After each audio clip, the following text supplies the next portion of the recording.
Meus queridos irmãos, a paz do Senhor, dando continuidade à nossa escola bíblica, a transmissão das lições, lição de número 12, que será ministrada no dia 23 de julho de 2024. Estamos aí chegando ao término de mais um trimestre, graças a Deus por isso. Espero que tenha sido uma bênção para a sua vida, uma bênção para a sua vida. Como eu disse, lição de número 12, vai ser ministrada aí no dia 23 de junho, e ela traz por tema a bendita esperança, a marca do cristão, quer dizer, o que é que distingue, o que é que reconhece, o que é que identifica o cristão, um cristão verdadeiro. Marca quer dizer um sinal que pode se reconhecer uma coisa, quer dizer, o que nós reconhecemos, como nós distinguimos, como nós identificamos um cristão de verdade, não um cristão meramente nominal, mas um cristão verdadeiro. É a bendita esperança, a bendita esperança. A própria frase já nos diz que é algo que nós aguardamos, que nós esperamos e que é bendito, quer dizer, é uma bem-aventurança que nós esperamos. E no decorrer da lição, o escritor, com bastante sucesso, me desculpe, ele nos apresenta essa bendita esperança. Como nós sempre dizemos, a nossa lição ela é sempre baseada, ela é sempre colocada sobre dois pilares, a verdade textual e a verdade prática. O texto que nós estamos firmando essa lição se encontra na carta que Paulo escreveu a Tito, no capítulo de número 2, no versículo de número 13, que está escrito desta maneira: aguardando a bem-aventurada esperança e o aparecimento da glória do grande Deus e nosso Senhor Jesus Cristo. Como eu disse, Tito, capítulo 2, versículo de número 13. A primeira palavra que eu gostaria de destacar também é aguardar. Mas esse aguardar não pode ser um aguardar se é uma marca que distingue que faz com que um cristão verdadeiro seja reconhecido. Esse aguardar, esse esperar não pode ser também de qualquer maneira. Um cristão verdadeiro, ele tem a sua forma. Quando nós olhamos a Bíblia, o salmista Davi, no Salmo 40, ele diz: esperei com paciência no Senhor, esperei com paciência, com parcimônia, esperei cuidadosamente, calmamente eu esperei no Senhor. Veja que essa esperança, apesar de que nós estamos esperando, mas não pode ser uma espera ansiosa, uma espera também de qualquer maneira, uma espera como as pessoas estão acostumadas a esperar, como se fosse aquela pessoa que está aguardando alguma coisa, mas de quando em vez ele se levanta do seu assento, do lugar onde ele está, e vai até o atendente ou o guichê e tal. Vamos usar esta figura e constantemente ele está interrogando a pessoa, e a pessoa olha para ele e simplesmente diz assim: aguarde mais um minutinho, espere um minutinho. Porém, o cristão verdadeiro, uma das coisas também que distingue o cristão, quer dizer, que identifica o cristão, é a paciência, é saber esperar. Esperar calmamente, mas aqui não estou falando de um esperar também preguiçoso, de um esperar improdutivo. Não, a nossa espera, apesar de ser uma espera consciente e tranquila, ela é uma experiência, uma esperança produtiva. Vamos ver isso no decorrer da lição. Veja bem, quando ele diz aqui o aparecimento, quer dizer, o surgimento, o acontecimento de algo. Então ele diz aguardando a bem-aventurada esperança. Quer dizer, eu estou esperando com paciência algo um acontecimento, que algo surja, que algo aconteça e que eu estou esperando. No caso, nós vamos ver aqui na lição, principalmente a volta de nosso Senhor e Salvador Jesus Cristo.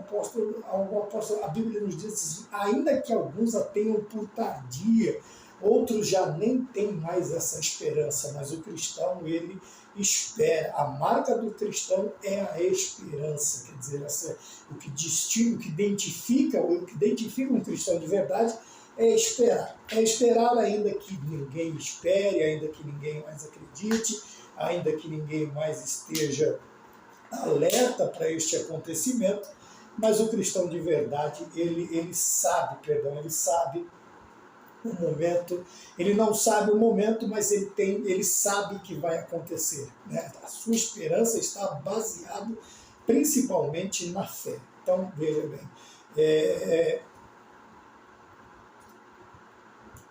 a segunda coisa, assim, tá. Também quando, falando sobre marcas, né, no capítulo 6 da carta que Paulo escreve aos Gálatas, no versículo 17, eu estava procurando em algumas versões e eu gostei da versão King James atualizada, quando Paulo ele vai dizer assim: desde agora mais ninguém me moleste, porque eu trago sobre mim as marcas de Cristo. Lá ele diz assim: marcas de quem ou de que pertenço a Cristo. As marcas de que pertenço a Cristo. Quer dizer que as marcas que Paulo trazia sobre ele eram marcas que o identificavam como um servo, apóstolo, sofredor de Cristo Jesus, um cristão de verdade. Então nós temos que ter sobre nós não somente marcas, mas as coisas que não somente a esperança, essa esperança, bendita esperança, né? Ou a bendita esperança, mas nós temos que ter também na nossa vida marcas que nos destaquem, que nos apresentem, que nos identifiquem como cristão. Né? Eu sempre tenho o costume de dizer assim: ninguém compra mais nada pelo nome do produto, ele simplesmente apresenta a marca. Né? Ele compra pela marca, não pelo nome. Né? Seja um automóvel, seja uma peça do vestuário dele, seja alguma coisa, um objeto que ele vai colocar dentro de sua casa, ou até para construir a sua casa. Nós vemos que hoje as pessoas, elas tentam, aliás, a propaganda sempre tentou infundir na mente do consumidor a marca. Às vezes o nome soa estranho, às vezes nós não conseguimos pronunciar o nome, mas tem a marca.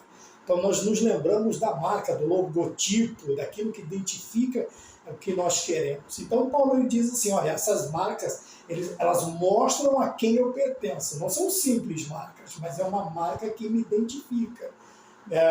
Pedro, ao falar, ao conversar, mesmo escondido, se eu não me engano, no capítulo 26 do Evangelho de Mateus, quando Pedro vai se esconder, ele vai se assentar à beira da fogueira, alguém o identifica através de algo. Quando ele pronuncia-se, quando ele abre a boca para falar, alguém olha para ele e fala: você é um deles. Ele diz: não sou. Ele diz: você é, porque a tua fala te condena. Então vejam bem, o falar, né, de Pedro era uma marca que o identificava como cristão. Olha que coisa interessante, o simples falar de uma pessoa identifica. Então são coisas, muitas vezes, nós queremos aí trazer sobre nós marcas, né, vultuosas, e às vezes o simples falar do cristão verdadeiro, o simples conversar, se portar, estar, já o condena, vamos dizer assim, já o entrega. Então, Paulo ele diz que, nessa versão, ele fala assim: essas marcas, elas identificam a quem eu pertenço, que eu pertenço a Cristo. Né? Então, sempre procurando, sempre tentando trazer uma explicação mais correta, mais concreta.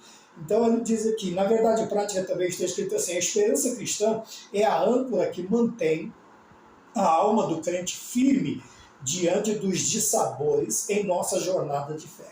O tema central da revista é a caminhada do cristão, né? A nossa caminhada, a jornada do cristão na Terra. Então, nesta caminhada, nós temos aí algumas coisas. Essa esperança cristã, como ele diz aqui, é algo que nos mantém firmes. Né? Vou repetir também, porque ele diz aqui: firme diante dos dissabores. Essa caminhada não será tão somente, eu acredito que na vida de muitos ou da maioria dos cristãos, essa será uma caminhada de sabores, muitas vezes, mais serão os dissabores do que as alegrias aqui terrenalmente falando. Porém, o que nos sustenta é justamente o que? Essa esperança. A esperança de que um dia tudo isso se acabe, tudo isso termine, a esperança de que um dia o Senhor, nós ouviremos as trombetas, daqui uns dias nós ouviremos o chamamento, daqui uns dias, em nome de Jesus, se Deus quiser. Eu não estou pondo um dia, mas é a minha alma, eu peço em breve, muitas vezes. Por quê? Porque nós ansiamos, nós desejamos, como diz o hino da harpa, desejamos ir lá. Desejamos ir lá. Que alegria será quando nós nos encontrarmos lá. Isso é uma esperança. A bendita esperança estava no coração do escritor, deste inspirado escritor deste hino, e nós cantamos inspiradamente e também ansiosamente. Porém, essa espera, como eu já disse, não pode ser algo imóvel, né? Mas progressivo, caminhando, apesar dos dissabores, muitas vezes dos problemas, querem nos fazer parar, mas nós caminhamos, nós prosseguimos. Tem um outro hino também que eu gosto, que a estrofe dele é assim: e a igreja segue caminhando, segue caminhando, segue caminhando. Repete 3 vezes a estrofe, que a igreja segue caminhando. Veja bem, a igreja que vai morar no céu, ela não para, apesar dos problemas, das dificuldades. A marca da igreja verdadeira, da igreja que vai morar no céu, da igreja do arrebatamento, é a esperança e o avanço, o progresso, ir para frente, ir e fazer aquilo a qual ela foi designada pelo seu mestre. Na verdade prática, a esperança cristã, ela nos mantém firmes diante dos dissabores. Assim como uma grande, apesar de ser muito grande, a âncora, o navio é muitas vezes 10, 15 vezes maior, até muito mais a proporção, né, do tamanho do navio para o tamanho de sua âncora, mas ela consegue mantê-lo firme diante das ondas, das intempéries, diante das vagas, por maiores que elas sejam. A âncora consegue mantê-lo ali parado. Não.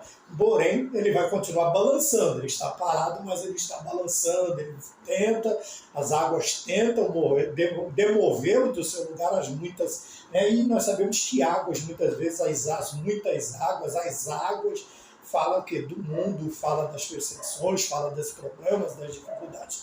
Então nós precisamos sempre nos ater a isso. Vamos dar continuidade para que a nossa apresentação lá não fique muito extensa.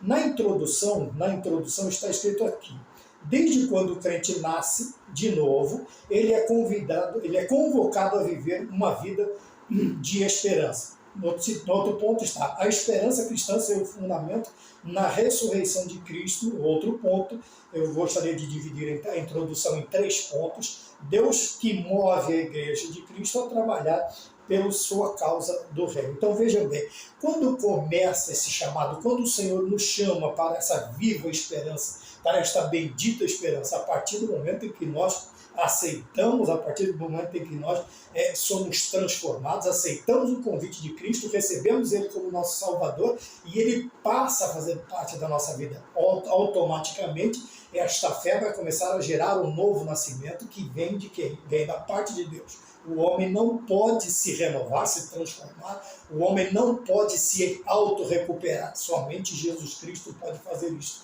Então, qual é o momento que nós somos chamados a viver a bendita esperança? A partir do momento do novo nascimento, a partir do momento em que que Cristo entra na nossa vida, Ele começa a transformar a nossa vida, nós já começamos a ser convocados, a ser chamados para viver esta vida de esperança, esta bendita esperança. O fundamento, obviamente, como eu já disse, o fundamento ele é de quem? A partir do fundamento da viva esperança está na ressurreição de Cristo. No vídeo onde eu gravei um vídeo também, e já postei, né, aqui, sobre a ressurreição de Cristo. Se ele não ressuscita, meus queridos irmãos, se ele somente fica ali dentro, ele continua naquele túmulo, ele seria um líder como outros qualquer. Porém, como eu disse no vídeo anterior, eu vou repetir que se você for em todos os grandes mausoléus, vamos dizer assim, onde vultuosos nomes, onde nomes grandes da humanidade seus corpos foram colocados ali, você vai ver que lá está o nome dele ainda, né? São seus restos mortais, sejam centenários, sejam, né, qual seja a idade data de seu falecimento.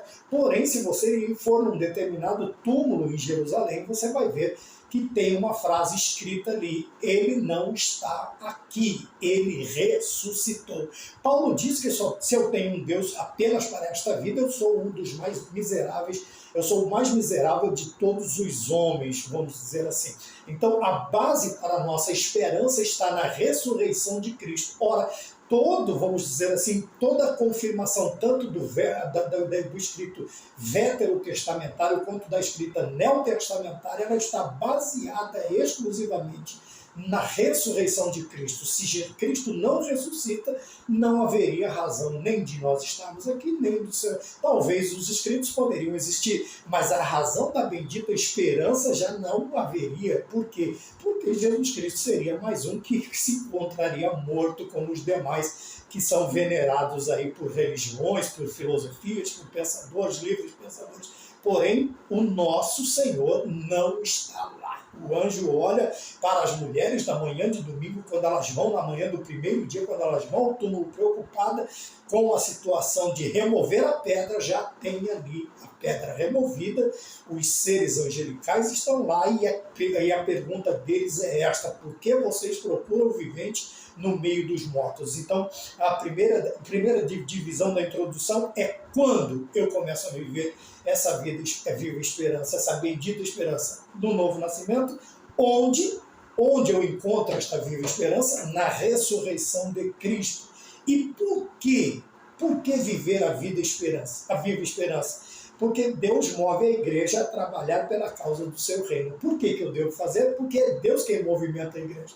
Lembra que eu disse que o esperar não é um esperar se espaldar numa cadeira, se espaldar numa rede, né, na varanda. Não, o esperar é produtivo. Veja aqui o porquê que eu tenho que viver, porque o Senhor, o nosso Deus, ele move a igreja para trabalhar pela causa do seu reino. Então, pela introdução, eu coloquei aqui 3 pontos: quando, onde e porquê da bendita esperança. Tá bom? Então, vejam bem, é um esperar produtivo. Eu vou repetir essa questão porque ela é muito importante.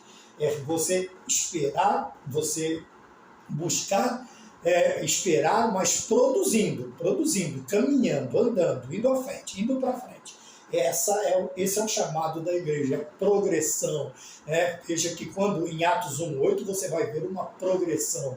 Né? Começa em Jerusalém, vai até os confins da terra. Talvez eu e você não, mas uma determinada parte, alguns irmãos, eles estão indo, né?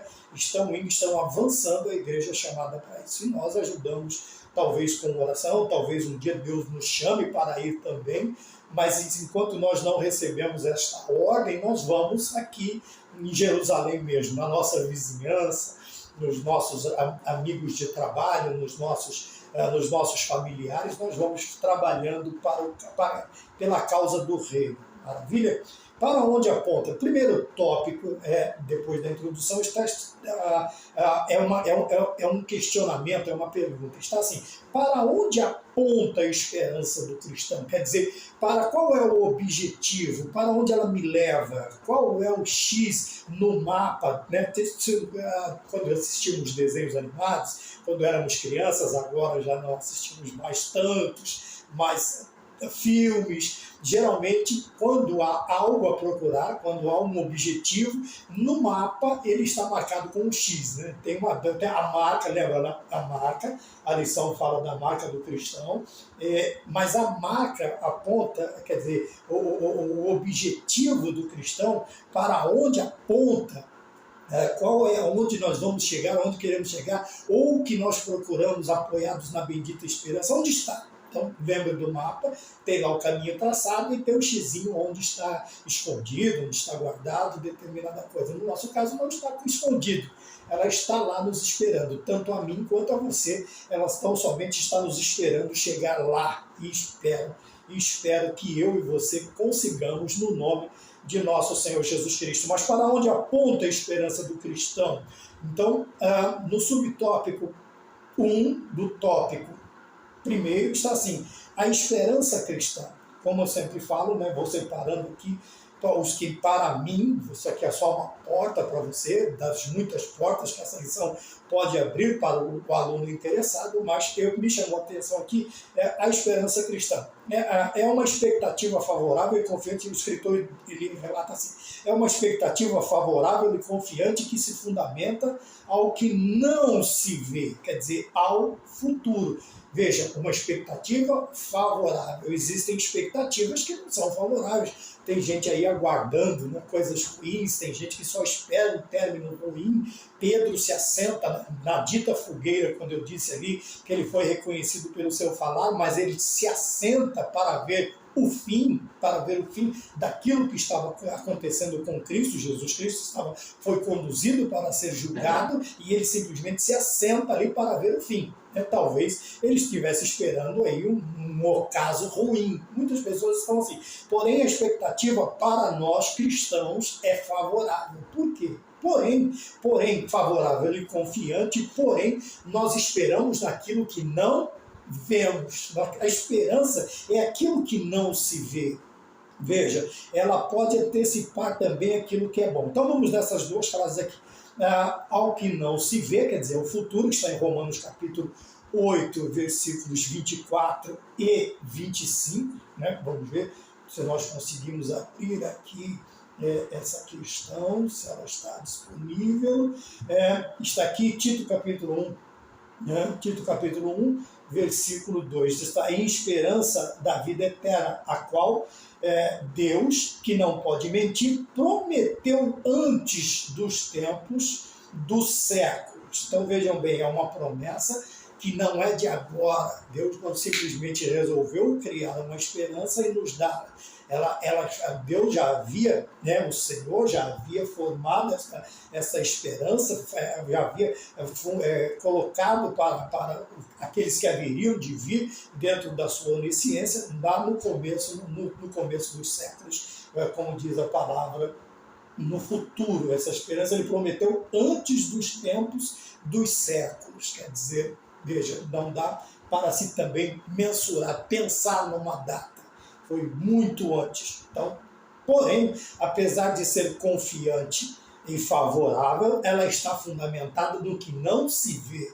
Não se vê, e está ligada ao futuro. E por isso se chama esperança. O apóstolo Paulo, quando ele vai ensinar a igreja sobre esperar ou nesta confiança, ele diz assim, ora, a esperança que se vê, logo não é esperança, você está vendo. Esperança, nós esperamos algo que não vemos, que não aconteceu ainda. Temos em mente, temos uma ideia daquilo, porém não podemos vê-la. Mas aguardamos, esperamos, né? Confiantemente, confiadamente. Por quê?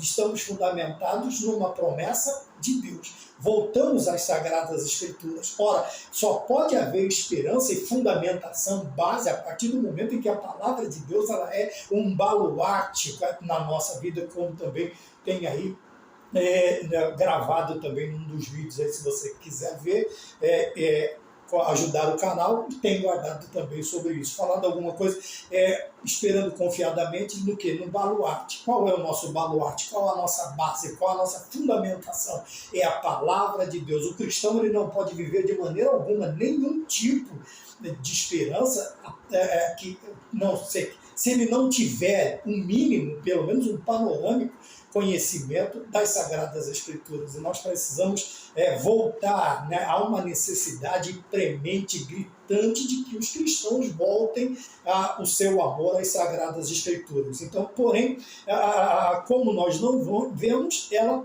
antecipa, a esperança antecipa aquilo que é bom, ela me traz. Quando eu me lembro, Jeremias, no livro das Lamentações, ele diz para eu trazer à memória tudo aquilo que me dá esperança. Quer dizer, as coisas, tanto é que está no livro das Lamentações do profeta.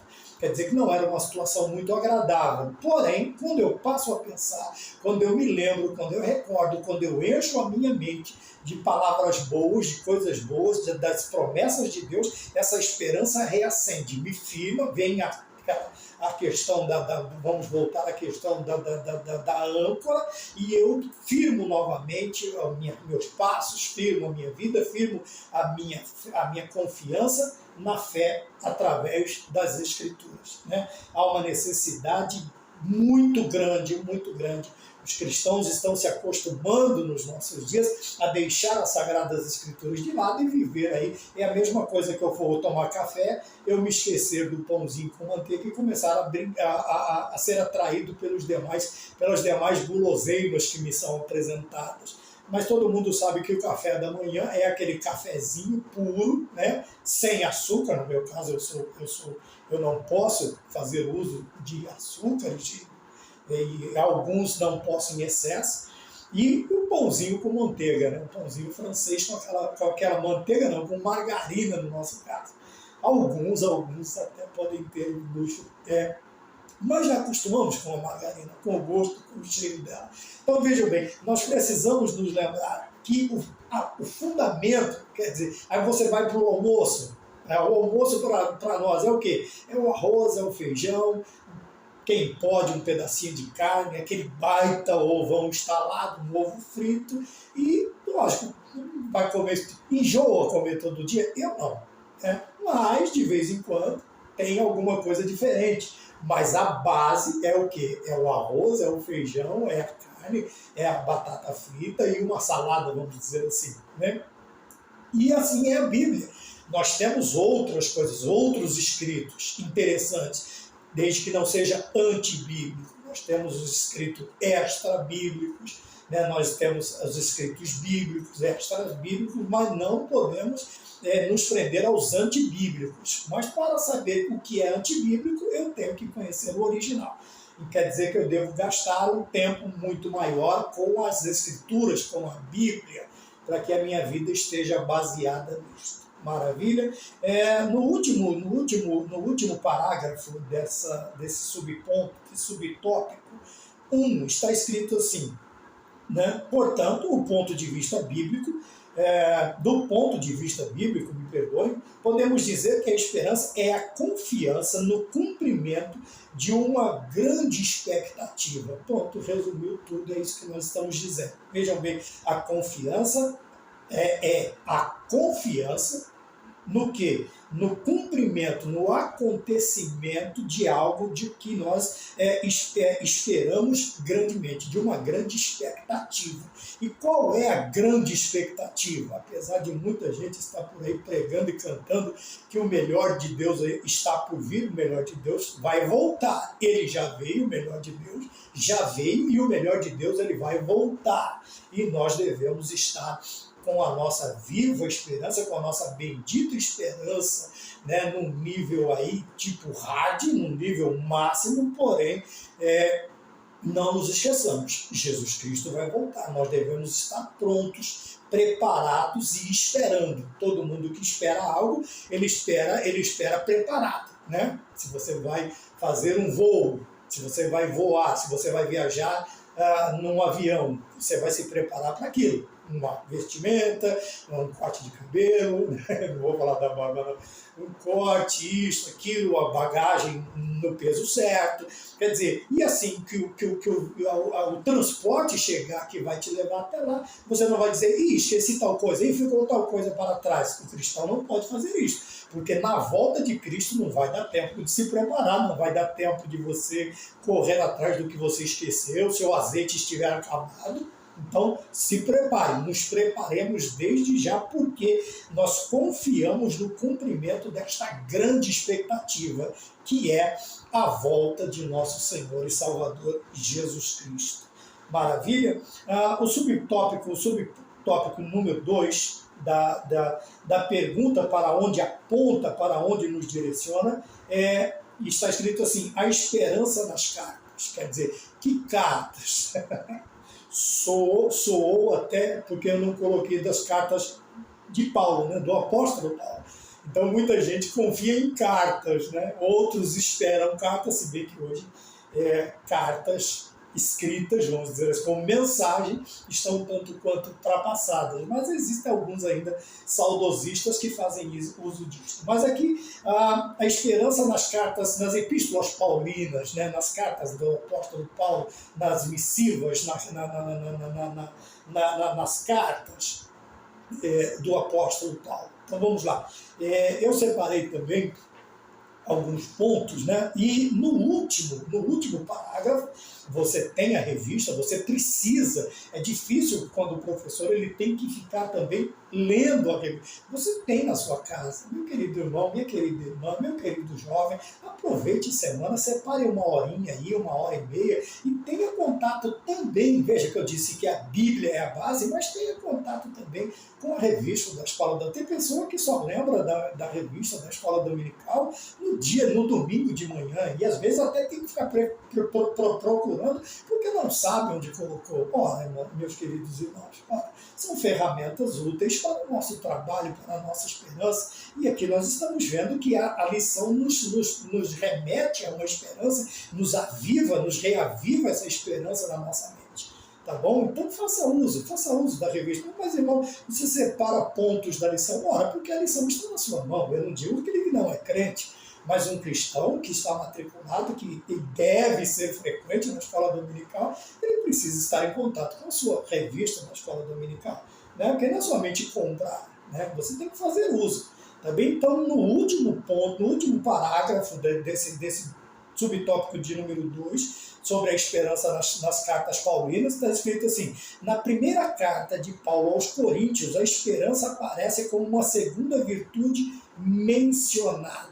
Então vejam bem, apesar de você vai ver uma lista de esperanças, né, citações bíblicas de muitas esperanças, porém ele coloca aqui que na primeira carta de Paulo, veja a importância das epístolas. Veja, aqui no caso, nós estamos falando paulinas, mas todas as epístolas, todos os livros da Bíblia, todo o Antigo Testamento, todo o Novo Testamento, ela é útil, como Paulo disse a Timóteo, ela é útil. As Sagradas Escrituras, ela é inspirada, toda ela, tanto o Antigo quanto o Novo Testamento. Então ele diz aqui que a esperança aparece como uma segunda virtude, né, mencionada ali, está em 1 Coríntios, na primeira carta aos Coríntios, capítulo de número 13, o versículo de número 13. Vamos ler aqui. Agora, pois, permanecem a fé, a esperança e a caridade, ou amor. Essa versão aqui traz caridade, né?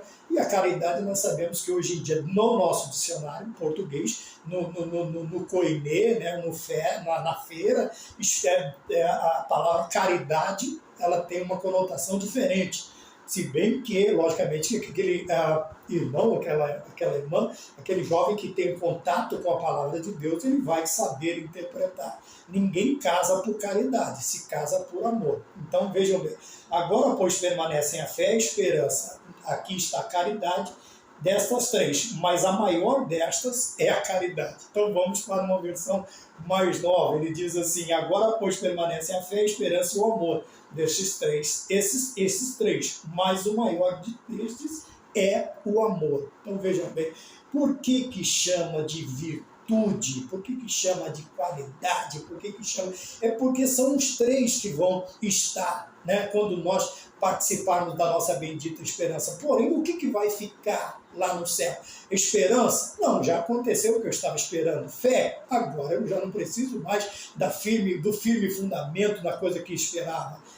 E a prova das coisas que eu não via. Não, eu já estou no lugar. Então, o que vai permanecer dos três? O amor. O amor que é o que me faz perseguir o meu objeto. Então, vejam, essa bendita esperança, ele está também atrelado ao que? A virtude, é o amor, que ele é chamado da segunda virtude, porque são três: fé, esperança e amor.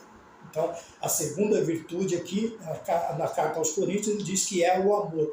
Porém, o amor vai resistir, né? Lá no céu nós continuaremos amando, nós continuaremos desejando o nosso objeto de amor. Quem é o nosso objeto de amor que está no céu? Jesus Cristo. Nós teremos ali a Trindade na unidade, a unidade na Trindade, o Pai, o Filho e o Espírito Santo, e ali nós viveremos também não preguiçosamente, obviamente será uma vida celestial produtiva, adoraremos ao Senhor, louvaremos ao Senhor, bendiremos ao Senhor pelas eternidades, pela eternidade. Então, não é também um esperar ocioso, porém ele diz aqui que a segunda virtude mencionada ali é o amor, e é ele que vai permanecer. Obviamente, se eu não amo o que eu amo, eu vou perseguir. Não perseguir na questão de stalkear, perseguir de almejar, de não haver barreiras para conquistar ou satisfazer aquilo ou aquele, ou a quem eu amo, ou o meu objeto de amor.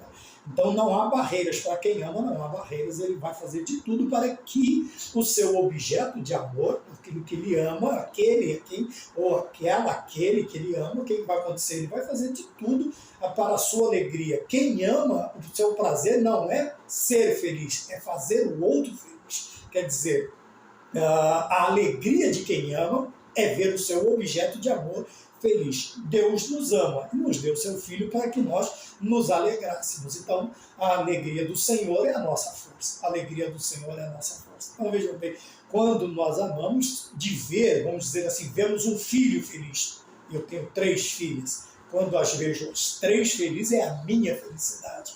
É a minha alegria. Tenho a minha esposa, quando ela está feliz, eu estou feliz. Quando ela está triste, eu estou triste. Quando ela está enferma, eu vou dizer assim, eu entro também naquele estado, eu vou sofrer juntamente com ela, com elas, né? E agora a minha alegria está, daqui a pouco chega também, se já não chegou, deve estar aqui, né? Que é o meu neto, Então, vejam bem, e qual é agora o futuro? É vê-lo feliz, é fazê-lo feliz. Toda a família agora está voltada para a felicidade do novo membro que chega. Então, Paulo coloca como a segunda virtude, porém, ela vai permanecer no céu. Quando nós formos para a bendita, estivermos na bendita esperança, naquilo que nós esperamos, o amor é o único que prevalecerá destas 3 virtudes aqui na carta aos Coríntios. Na primeira carta aos Coríntios 3, no subtópico de número 3, nós vemos aqui o que aponta, para onde, vamos dizer, para onde aponta, né? Para onde aponta, ele coloca Deus, o autor da nossa esperança.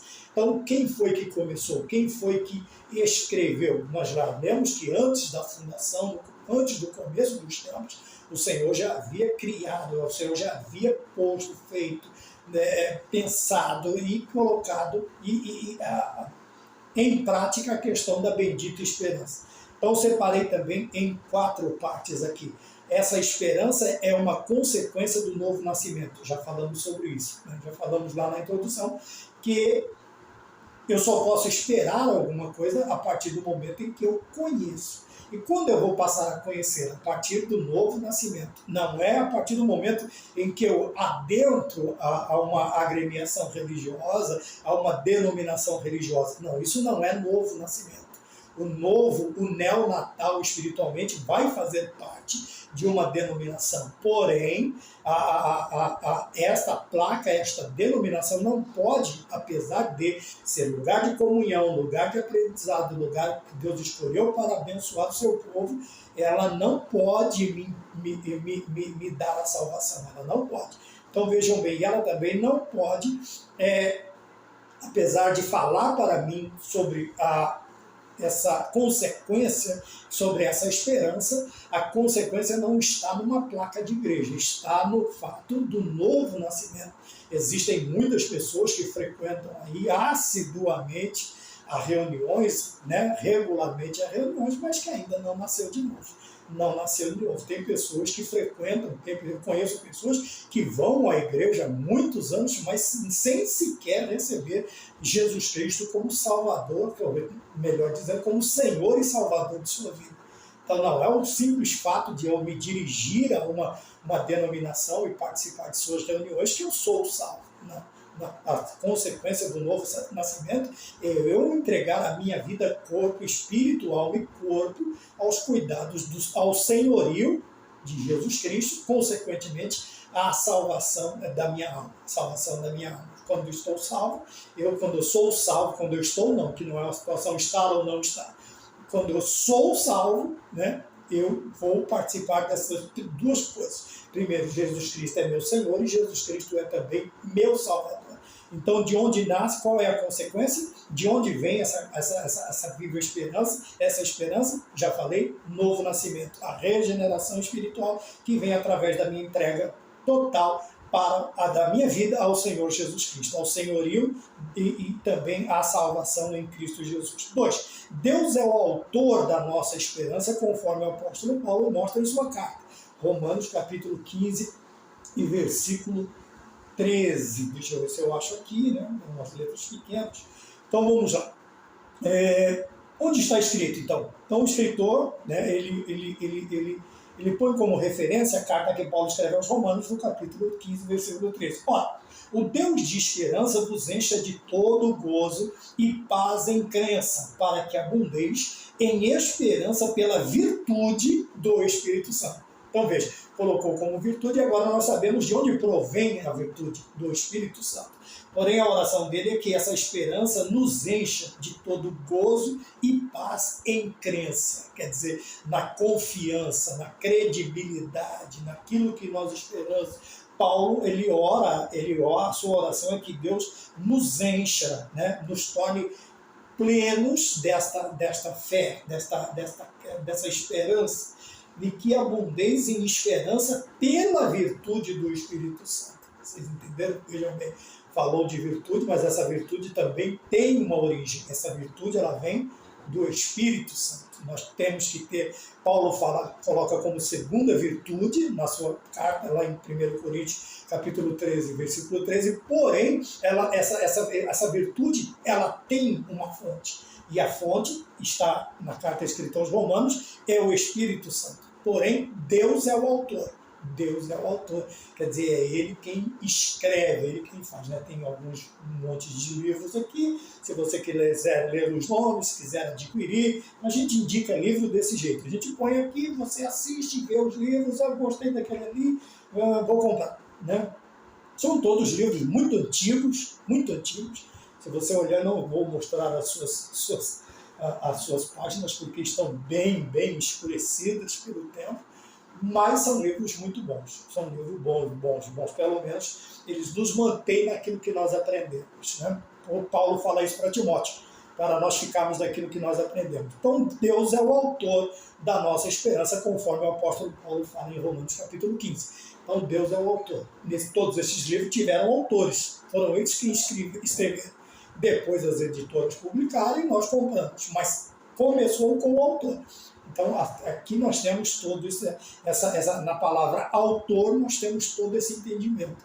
Né? Foi ele quem criou, foi ele quem, vamos dizer assim, foi ele quem escreveu essa esperança para que nós seguíssemos o roteiro hoje, foi ele quem começou. Então, no outro parágrafo está escrito assim, depois de uma vírgula, estamos prontos para suportar perseverantemente todos os dissabores ao longo da nossa jornada. Estamos prontos para suportar através do quê? Através desta viva, desta bendita esperança. Dessa bendita esperança. É ela quem nos dá força. É ela quem nos dá força para suportar os reveses, né? Os problemas, as tristezas, as dificuldades, as oposições que nós temos nesta jornada. Então, o que é que vai nos trazer esta perseverança? Essa perseverança é a esperança, é a viva esperança, é a bendita esperança. Ora, se eu não tenho do que esperar, eu vou entregar os pontos, porque eu não estou esperando nada mesmo. Mas se eu tenho uma esperança, se eu tenho um objetivo, se eu tenho um alvo, se me é apontado este alvo, né, eu vou fazer o quê? Eu vou fortalecer a minha fé na bendita esperança. No último parágrafo está escrito assim: entretanto a igreja de Cristo nunca sucumbiu a eles, sempre prosperou e floresceu por causa de uma esperança gloriosa. A igreja nunca sucumbiu a quê? aos problemas, aos dissabores, às perseguições. Numa passada aqui, teve um imperador que achou que tinha conseguido destruir, né, tirar de circulação, vamos dizer assim, as Escrituras. Mas nem a igreja, nem as Escrituras sucumbiram. Por quê? Por causa desta bendita esperança. A igreja sempre foi consumida, cruelmente perseguida, duramente perseguida, multiplamente perseguida. Nações se juntavam para perseguir os cristãos do Novo Testamento, nações se juntaram para perseguir no Antigo Testamento o povo escolhido por Deus, que nós temos que ter em mente isso, que o sofrimento não vem só de agora, a perseguição às Escrituras e ao povo escolhido por Deus vem de séculos, de milênios passados, e nós precisamos nos lembrar disso.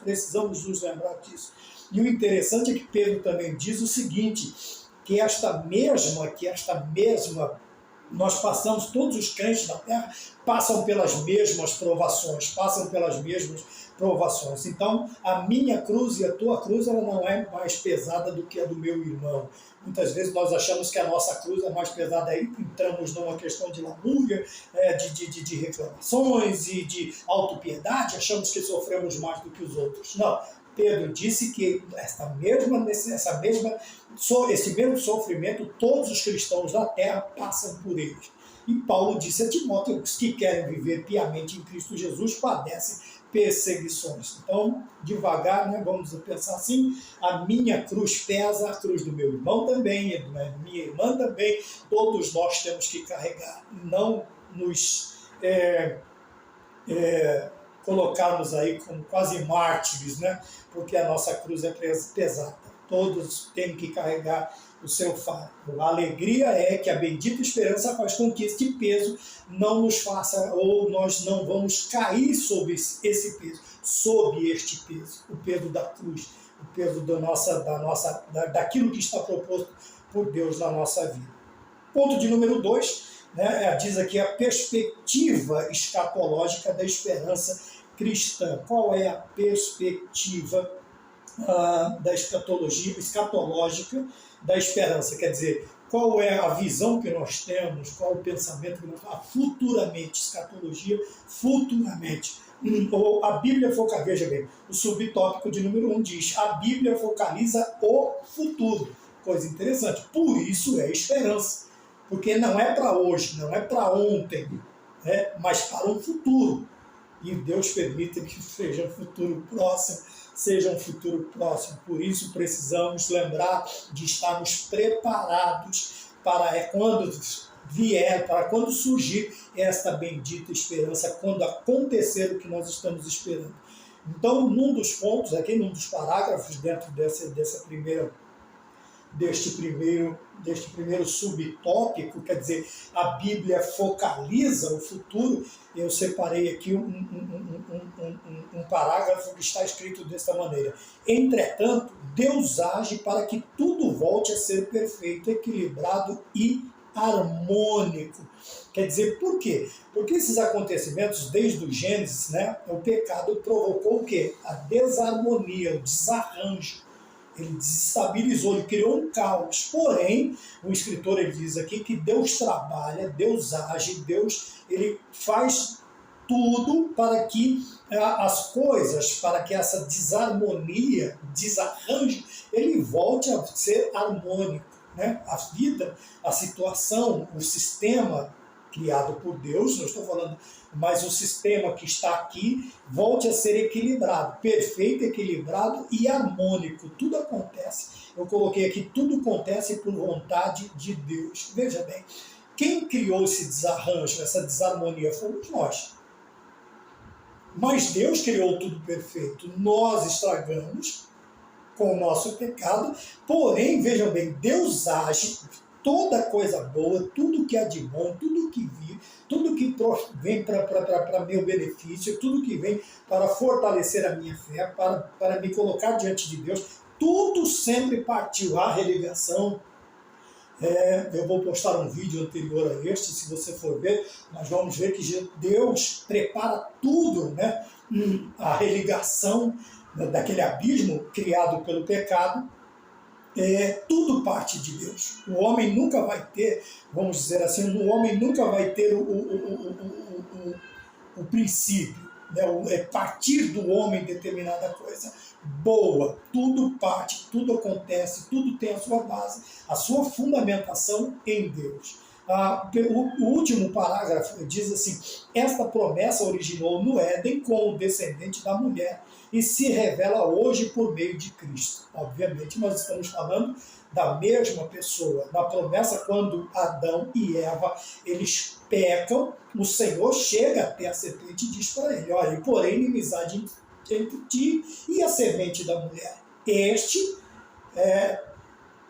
te ferirá a cabeça, porém você vai ferir com o calcanhar dele. E você o ferirá no calcanhar. Então vejam bem, quem feriu a cabeça da serpente? Cristo. Cristo foi lá, ele tomou a chave da morte e do inferno das mãos da antiga serpente. Quer dizer, ele esmagou, ele pisou a cabeça, quer dizer, a cabeça, quando fala, né, é uma luta espiritual, vai falar do ponto central, né, era o que ele tinha como domínio, que ele tinha como, era a carta na manga do diabo. Jesus Cristo simplesmente, quando na cruz do Calvário, né, tanto é que ele insiste, alguns cristãos aí erroneamente diz que quando Cristo fecha ou entrega a sua vida na cruz do Calvário, há uma festa no inferno.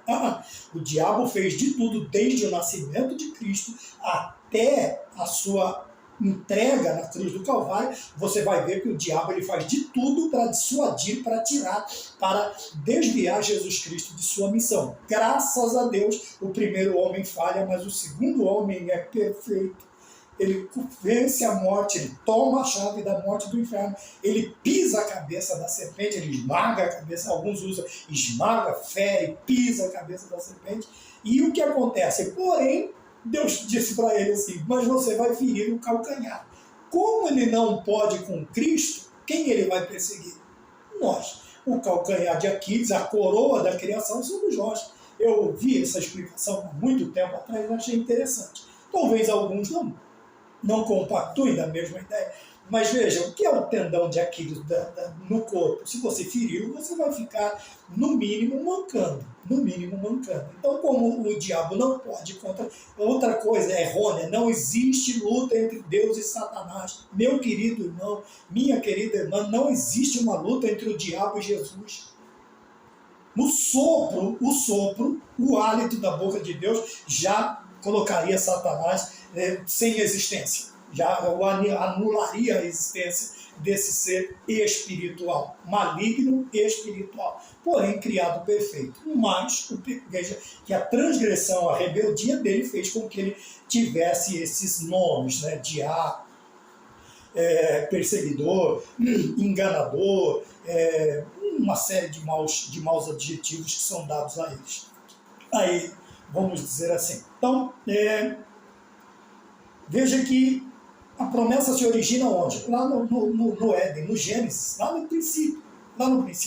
E depois tudo dentro do plano, do tempo de Deus vai acontecendo, até que João fala que o Verbo se fez carne e nasceu entre nós. Até que os três reis, eles olham e veem a sua estrela no Oriente. Eles estão no Ocidente, eles olham para o Oriente, eles veem, eu já falei sobre isso. Está havendo um trocadilho aí nas palavras para uma determinada... Eles dizem que não é religião, mas é sim. Então vejam bem, eles colocaram lá estrela do Oriente. Não, estrela no Oriente. A Bíblia fala que viram a estrela do Messias no Oriente. Estrela do Oriente é outra coisa.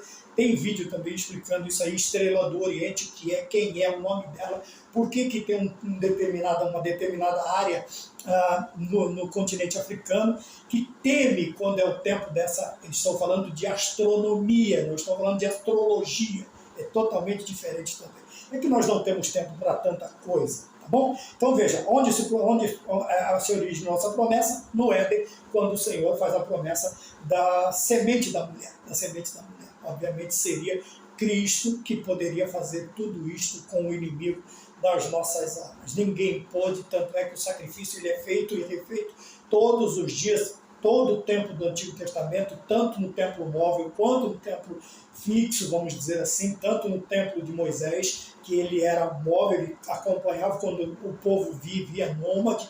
Depois Salomão constrói o templo, quando aí o povo já está estabelecido na Terra Santa, no lugar prometido por Deus. Depois ele é destruído, ele é reconstruído e ele é reformado em Herodes. Herodes reforma politicamente para agradar o povo ou tentar acalmar um pouco os ânimos do povo judeu. Né? 2. Vamos para o tópico de número 2, na perspectiva escatológica. A esperança no porvir, escatologia, porvir, futuro, é tudo a mesma coisa. Consolo e alegria ao crente. Por quê? Veja, num dos pontos está escrito assim: mas os cristãos se consolam e se alegram no que a Bíblia diz a respeito do futuro. Romanos capítulo 15 e versículo de número 4. Deixa eu ver se eu acho aqui. Como eu disse, a letra ela é bastante pequena e minha vista já não está tão está aqui. Então, como? Por quê? Veja, ele vai explicar a doutrina das últimas coisas, está em escatologia, dentro da teologia sistemática, ou sistematizando a teologia. Essa matéria é chamada de escatologia, que é a doutrina das coisas futuras. Mas aí, o importante é que ele diz aqui: mas os cristãos se consolam e se alegram onde? Nas Escrituras, de novo, na Bíblia. Meu querido irmão, minha querida irmã, tenha guloseimas, tenha lá um salgadinho por um período, mas as minhas refeições principais, importantes, café da manhã, almoço e janta, tem que ser Bíblia, espiritualmente falando, figuradamente falando. Lógico que uma guloseima aqui, outra ali, desde que não te faça mal, porém, até dizem que o café da manhã é a refeição mais importante. Então, de manhã, como dizia Luiz Carvalho, bem de manhã e sem cessar, vigiar e orar. Quer dizer, e também leia a Bíblia. Então, vou colocar uma parte a mais aí na letra da música. Leia a Bíblia de manhã, de tarde, de noite.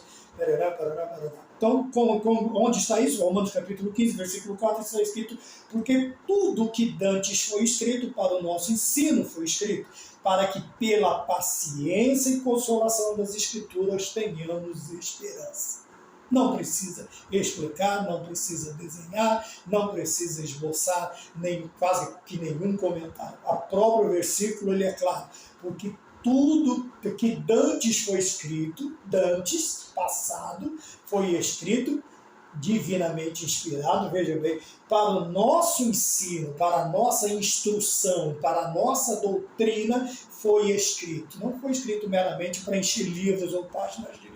Não.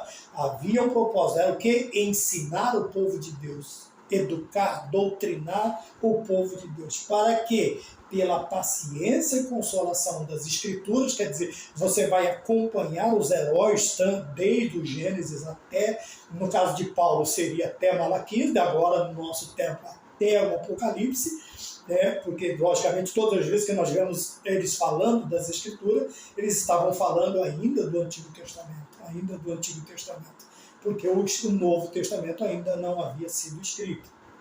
Então, vejam bem, eles estavam vivendo as Escrituras, que depois foram sistematicamente escritas, né? Depois veio um alemão chamado Gutenberg, ele cria o prelo de 2 tipos e ela passa a ser impressa. Sai dos rolos, dos pergaminhos e passa a ser impressa, como nós conhecemos hoje. Maravilha? Hoje, com um pouco mais de evolução, de quando Gutenberg ele cria essa máquina de imprimir páginas. Então ele diz aqui que a paciência e consolação estão aonde? Provém de onde? Das Escrituras, e para que tenhamos esperança. Então a bendita esperança, ela parte da base das Escrituras, de onde nós encontramos consolação e paciência. Paciência para esperar e consolação para nos acalentar quando passamos por momentos difíceis demais. Tá bem? Então vamos mais adiante. A esperança no porvir nos traz consolo e alegria. Em outro parágrafo está escrito assim: é glorioso e incomparável em que as aflições deste tempo presente não podem ser comparadas. Todos nós sabemos do que o escritor está falando. Quer dizer, no porvir ele é muito mais glorioso, a eternidade que nos aguarda é muito mais gloriosa, não é nem para ser comparada com o que nós vivemos hoje. As aflições do tempo presente, o apóstolo diz, não são para ser comparadas com a glória que em nós há de ser revelada. Veja bem, então, outra coisa também que já vamos dizer assim, constantemente ressaltada nos nossos estudos, nos nossos ensinos, no templo, fora dele, em todos os lugares, seja uma escola, seja uma bíblica, seja um encontro, seja um EPED, um CAPED. Eu encontrei as minhas apostilas, né? Tem até uma foto com o saudoso pastor Antônio Gilberto, a irmã Albertina Malafaia, o pastor Mardônio, quem era o diretor da Casa Pública, Jeremias do Couto, né? Eu tenho essa foto, qualquer dia eu vou postar aqui na página, no canal, eu vou fazer uma cópia dela e vou postar para vocês verem. O CAPED, o EPED, tudo isso são meios, formas que nós temos para aprender, para ter este consolo, esta alegria, né? E nos ensinar que o que tem que se preparado para nós é incomparável. Não tem como eu trazer para fazer uma comparação, para deixar pelo menos próximo. Aquilo que os olhos não viram, que os ouvidos não ouviram, disse o apóstolo, é o que Deus tem preparado para aqueles que estão esperando nele. Quer dizer, que ainda mantém a bendita esperança. Os olhos não viram, os ouvidos não ouviram, e nem subiu ao coração do homem. É inimaginável, é incomparável o que Deus tem preparado para nós. No outro versículo está escrito assim: a Bíblia é um livro que produz alegria e consolo ao coração do crente. De novo as Escrituras. Então vejam bem, nós vamos andar, mas vamos voltar sempre ao tema, apesar de nossa vida ser cristocêntrica, porém o livro central, basilar, o baluarte da nossa vida são as Escrituras Sagradas. Então a Bíblia é um livro que nos mostra, é um livro profético de profecias que nos mostram o futuro e que fazem o quê? Que produzem alegria e consolação. Toda vez que eu olho para as promessas de Deus, para as promessas de Cristo, eu vou me alegrar, eu vou me consolar, eu vou me manter na minha posição, aguardando este glorioso dia, que é o dia do cumprimento da bendita esperança. Então, vamos mais adiante. 3. Por que uma doutrina de esperança? Porque é um ensino que é chamado de ensino de esperança. Por quê? Primeiro, a doutrina da esperança é porque confiamos na promessa da ressurreição dos que morreram em Cristo. Veja, já começamos a chegar mais perto, vamos dizer assim, do entendimento quase que total da lição. Então, onde está? Por que ela é importante? Por que ela é importante? Por que nós confiamos na doutrina da esperança? Porque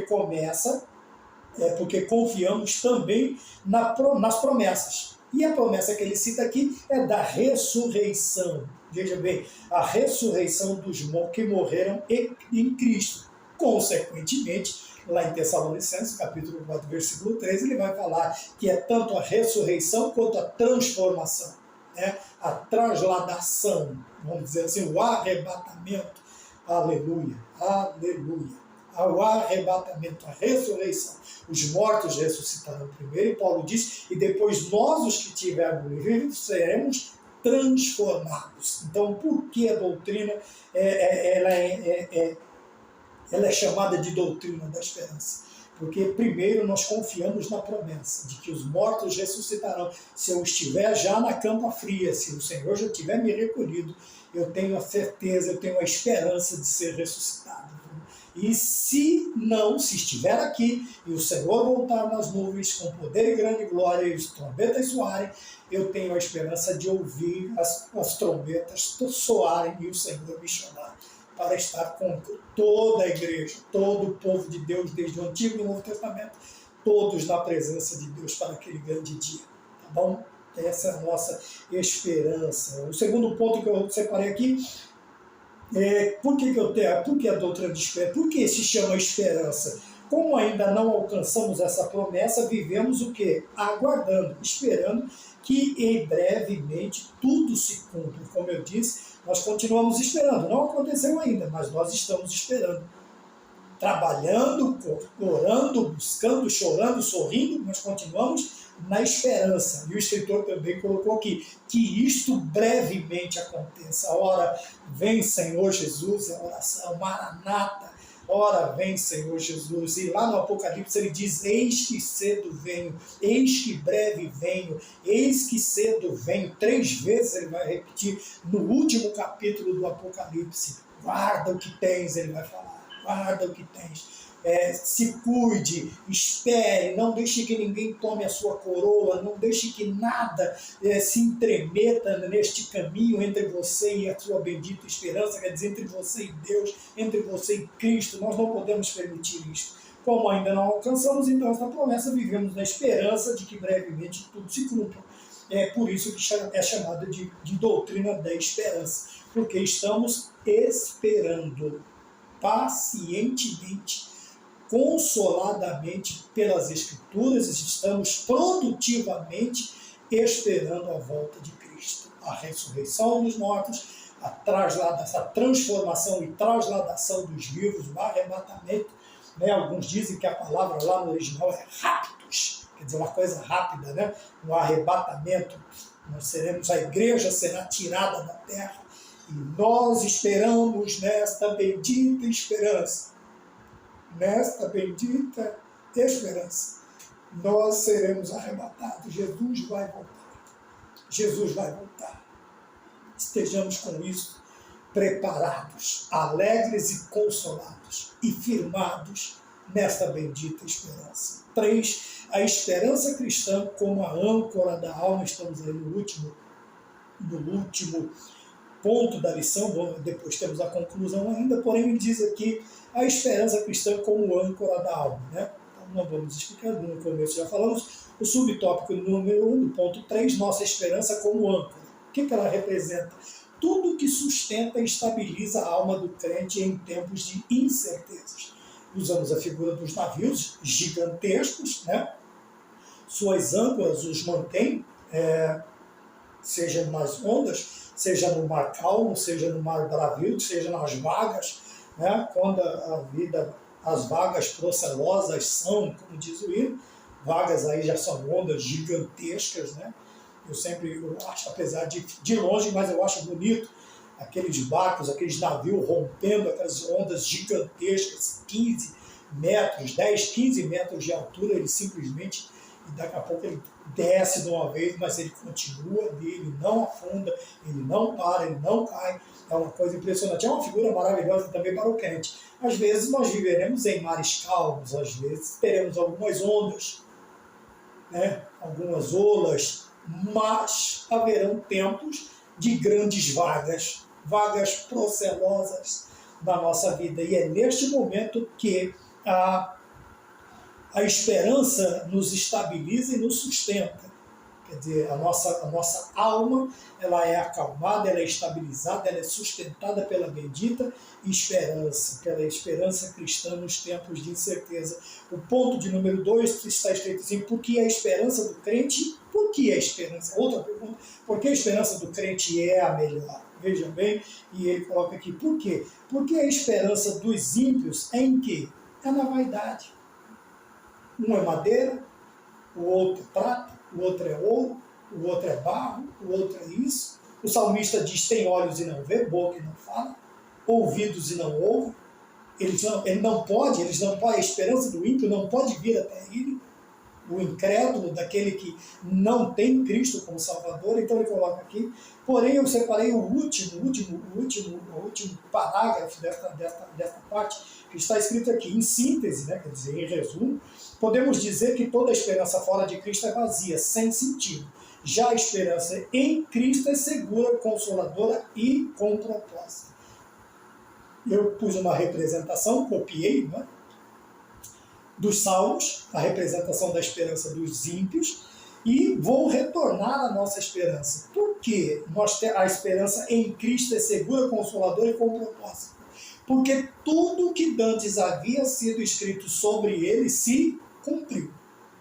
Ele nasceu, ele veio, ele viveu, ele entregou a sua vida, ele foi sepultado, ele ressuscitou ao terceiro dia e só falta um. A bendita esperança é a que falta. Ele vai voltar. Ele vai voltar. Então, por que a esperança, a nossa esperança do cristão, ela é mais segura? Porque tudo que havia sido dito, tanto por ele quanto pelas Escrituras, os homens do Antigo Testamento, se cumpriram. E nós vemos aí que tem aí grandes vultos, né? Tem nomes até citados, reconhecidos pelos homens, que errou até nome. Né? Veja que Isaías ele fala sobre Ciro, mas ele acerta o nome de Ciro. Mas quase mais de 700 anos antes, ele vai profetizar a respeito de Cristo, ele vai profetizar a respeito de Ciro. E teve um que foi falar sobre um determinado personagem da Segunda Guerra Mundial, só que ele chama ele de Richter. Como é que um profeta erra, né? Não dá para acreditar, não dá para acreditar. Apesar de forçarem, né, a falar que está certo, geralmente tudo que vem do homem, provém do homem, ele é forçado. Eles fazem um arranjo, um rearranjo, criam uma narrativa para que aquilo que eles querem ter como verdade ou expor como verdade encontre alguma base. Nós, graças a Deus, não precisamos forçar nada, criar nada, nós não precisamos arranjar nada, criar uma narrativa, porque tudo que foi dito sobre ele, tanto no Antigo Testamento, tanto por ele, quando ele fala do Antigo Testamento, porque ele é o Verbo, ele é o Logos, ele é a palavra. Quando olhamos para Cristo, nós vemos toda a Escritura andando. Quando vemos Cristo andando, nós vemos as Escrituras andando, porque ele é a palavra. Ele é o Logos, ele é o Verbo. Então, por que a nossa esperança é mais segura? Porque ela é mais consoladora e com propósito. Porque Cristo ressuscitou. O seu líder ressuscitou, aquele em quem você confia, em quem você pôs a sua fé, em que você está pondo a sua credibilidade, ressuscitou ou continua lá? E geralmente a doutrina desses tais nunca dá um lugar de esperança. Um futuro aqui, nós estamos falando, nós falamos no tópico passado da esperança futura, da escatologia. Veja nas outras religiões, nos outros ensinadores, nos outros ditos profetas. Qual é o destino do homem interior, da alma do homem após a morte? Eles nunca têm, eles não têm, porque eles não sabem para onde. Um criou o nirvana, que some. O outro diz que dorme. O outro diz que desaparece. O outro diz que não tem, que não existe o lugar, tanto o lugar de repouso, que nós chamamos de céu, quanto o lugar de tormento, que nós denominamos inferno. A teologia desses grandes vultos não dá um destino final para o homem interior, para o homem. Ele simplesmente cria uma narrativa e a pessoa acredita. Por quê? Quem é que quer pensar em inferno? Quem quer? Desculpa a digressão, desculpa sair um pouco do assunto, mas quem quer pensar nisso? Ninguém quer pensar nisso. Obviamente, eles vão ter que criar alguma coisa que tire essa realidade, que é a esperança futura, a nossa gloriosa esperança, a nossa bendita esperança, que é a de um dia estar com Cristo Jesus e tudo isto aqui terminar. Terceiro e último subtópico da lição, que está escrito assim: mantendo firme a esperança, mantendo firme a esperança. Eu peguei os dois últimos parágrafos desse subtema, deste subtópico, e está escrito assim. Se você ler a lição toda, você vai encontrar. Por isso, por favor, vou repetir, leia a lição, estude a lição. Né? Senão, você vai ter que acreditar em tudo, né, que você ouve. O último parágrafo está escrito assim: semelhantemente, devemos estar em prontidão, aguardando o dia em que o nosso Senhor arrebatará a sua igreja. E qual é a nossa parte nesta espera? A nossa parte é manter a nossa esperança viva e firme. Vejam bem, o que o escritor está comparando aqui? Você vai ver que no começo do cristianismo, os primeiros 100 anos, obviamente, alguns até chegaram perto disso, mas não passaram do primeiro século ali do cristianismo, eles tinham a ideia que Jesus voltaria muito em breve. Alguns até usam esse termo jocosamente. Cristãos usam isso jocosamente. Não, eles doavam, vendiam tudo que eles tinham, doavam, dividiam entre os irmãos, porque eles achavam que Jesus ia voltar amanhã. Por quê? Por que usar isso como uma brincadeira? Olha, se você não quer entregar, você não quer dividir, guarde para você, mas não crie mentiras. Ora, era uma bendita esperança. Olha que coisa interessante. O primeiro contato que eles tiveram, nós estamos aí há milênios dessa história, desse começo. E muitas vezes alguns não conseguem. Você veja, eles fazem aí uma brincadeiras, piadas com os cristãos do princípio, quando eles vendiam tudo, dividiam tudo. Atos capítulo 2, você vai ver ali, do versículo 47 em diante, você vai ver que eles tinham tudo em comum, eles dividiam, eles repartiam, eles vendiam e se ajudavam. Não é porque eles achavam que Jesus... Então eles estavam achando certo. Eles estavam pensando certo. Ora, vivamos hoje como se Cristo voltasse à noite. Ou daqui meia hora, eu não sei, eu não posso bater o martelo nessa questão de tempo. Esse tempo é o tempo de Deus, mas ele pode voltar daqui meia hora. Então eu tenho que estar preparado. Então, dentro desta prontidão, a esperança de que o Senhor arrebatará a sua igreja, qual que é a nossa parte? É manter a nossa esperança viva e firme, que está no Evangelho de Lucas, que ele diz aqui, capítulo 18, versículo de número 8, que está escrito assim: digo-vos que depressa lhes fará justiça. Quando, porém, vier o Filho do Homem, porventura achará fé na terra? Será que esperamos, podemos pensar nisso só na volta, hoje? Qual é a nossa fé? Eu vou usar esta conclusão. Qual a nossa fé? Não estou falando de tamanho. Qual é a nossa esperança? Qual é a tua esperança? O que nós estamos esperando? Acumularmos mais dinheiro, mais carros nas garagens? Estamos esperando acumular mais conhecimento, acumular mais?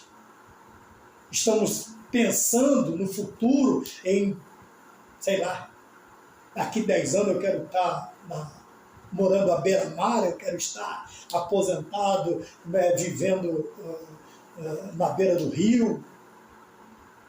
Ou a minha esperança está assim? Que Jesus volte daqui a pouco, que Jesus volte à noite, que Jesus pode voltar amanhã. Qual é a minha esperança? Qual é a sua bendita esperança? Qual a minha situação e a sua situação dentro dessa bendita esperança? Como nós estamos aguardando o arrebatamento da igreja? Eu respondo a mim mesmo e você se responde, ou você responde a você mesmo. Amém? Que Deus nos abençoe, que Deus nos dê graça, e depois postaremos a última, a derradeira, a 13ª lição deste maravilhoso compêndio escrito pelo pastor Osiel Gomes. Tá bem?